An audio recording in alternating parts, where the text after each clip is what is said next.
YCP ఎమ్మెల్యేకు AP CM Chandrababu విసిరిన సవాలుపై YCP నేత సజ్జల రామకృష్ణారెడ్డి కౌంటర్ ఇచ్చారు.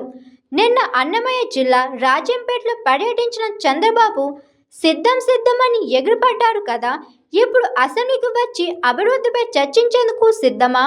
వివేక్ హత్య కేసు, కోడికత్తి డ్రామా, గులకరాయి డ్రామాపై చర్చకు సిద్ధమా అని వైసీపీ ఎమ్మెల్యేకు సవాలు విసిరారు.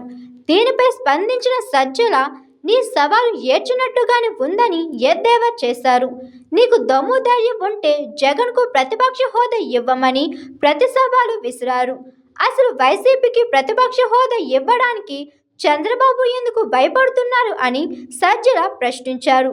ప్రతిపక్ష హోదా ఇస్తే ప్రజల పక్షాన అసెంబ్లీలో గొంతు వినిపిస్తామని తెలిపారు. మీ మందబలంతో మా గొంతు నక్కాలని చూస్తున్నారు, అందుకే జగన్కు ప్రతిపక్ష హోదా ఇవ్వడం లేదని చంద్రబాబుపై మండిపడ్డారు. ప్రతిపక్ష హోదా ఇస్తే మీకు సమాధానం చెప్పడానికి జగన్ ఒకరు చాలు అని స్పష్టం చేశారు. జగన్ మీడియా సమావేశంలో మాట్లాడితేనే వాటికి సమాధానం చెప్పలేక బూతులు తిడుతున్నారని విమర్శించారు. దమ్ముంటే అసెంబ్లీకి రా అని చంద్రబాబు ఇప్పుడు ఎందుకు అంటున్నారో అర్థం కావడం లేదని సజ్జల అన్నారు. చంద్రబాబు ప్రజల్లోకి వెళ్తే వెంటబడి కొడతారని హెచ్చరించారు. చంద్రబాబు మోసం చేశారని ప్రజలు భావిస్తున్నారని, అందుకే ప్రజల దగ్గర వెళ్లేందుకు ఆయన భయపడుతున్నారని తెలిపారు.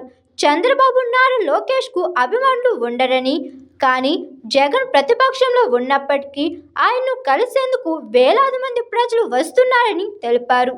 జగన్ను కలిసి తమ సమస్యలు చెప్పుకుంటున్నారని పేర్కొన్నారు.